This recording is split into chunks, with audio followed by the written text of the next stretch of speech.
Hello दोस्तों, अगर हमारी कहानी अच्छी लगी हो तो सब्सक्राइब करके जरूर जाइए। धन्यवाद। सूरजपुर नाम के एक छोटे से गांव में रामू और उसकी पत्नी गीता रहते थे।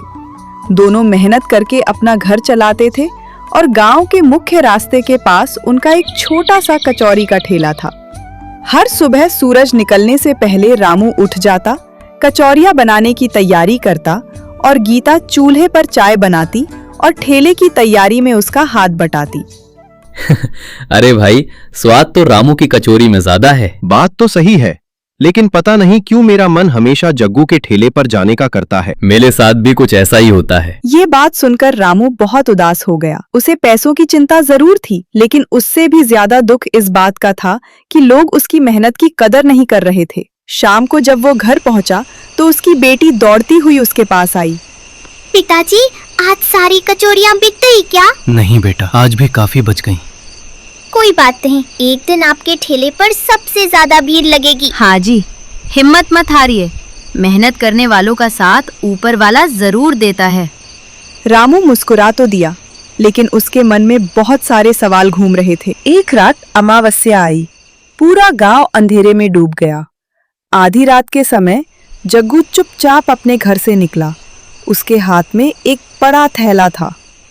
इतनी रात को कहाँ जा रहे हो? जरूरी काम है। हर अमावस्या को यही कहते हो, आखिर बात क्या है? जितना कम जानोगी उतना अच्छा रहेगा। इतना कहकर जग्गू गांव के पीछे फैले जंगल की ओर बढ़ गया और उसे नहीं पता था कि गांव में घूमने आए राकेश और मेहा नाम के दो लोग दूर से उसे देख रहे थे। देखो, वो आदमी इतनी रात को जंगल में क्यों जा रहा है? मुझे भी कुछ अजीब लग रहा है। क्या हमें उसका पीछा करना चाहिए? नहीं, अभी नहीं, पहले देखते हैं मामला क्या है। अगली सुबह राकेश और नेहा नाश्ते की तलाश में निकले। जग्गू के ठेले पर बहुत ज्यादा भीड़ देखकर उन्होंने रामू के ठेले पर जाने का फैसला किया। रामू ने उन्हें गर्मा गर्म कचौरियां परोसी।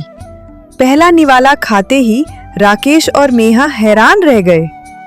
वाह, इतनी स्वादिष्ट कचौरी मैंने बहुत समय बाद खाई है। सच में? फिर यहाँ ग्राहक क्यों नहीं आते? यही सवाल मैं भी रोज खुद से पूछता हूँ। रामू के चेहरे की उदासी राकेश और मेहा ने साफ देख ली और तब राकेश ने रात वाली बात उसे बताई। हमने कल रात जग्गू को जंगल में जाते देखा था। लगता है वो कुछ छिपा रहा है। मुझे भी काफी समय से उस पर शक है। अगर सच जानना है तो अमावस्या की रात हमें उसका पीछा करना होगा। ठीक है, अमावस्या की रात सब पता चल जाएगा। रात होते ही रामू, राकेश और नेहा जंगल की ओर निकल पड़े। हवा ठंडी थी और पेड़ों की शाखाएं अजीब आवाजें कर रही थी। कुछ देर चलने के बाद उन्हें एक पुराना और टूटा हुआ मंदिर दिखाई दिया और जग्गू उसी मंदिर के अंदर जा रहा था। मुझे ये जगह बिल्कुल अच्छी नहीं लग रही। डर तो मुझे भी लग रहा है, लेकिन अब लौटना ठीक नहीं होगा। आज जो भी सच होगा हमें पता चल जाएगा। तीनों धीरे धीरे मंदिर के अंदर पहुंचे। अंदर हल्की सी रोशनी जल रही थी।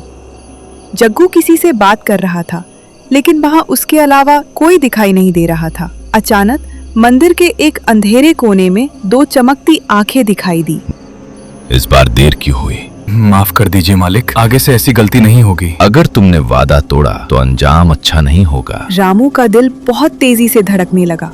तभी उसके पैर के नीचे सूखी टहनी टूट गई। पूरा मंदिर अचानक शांत हो गया। कौन है वहाँ? रामू जी, भागिए। जल्दी भागो।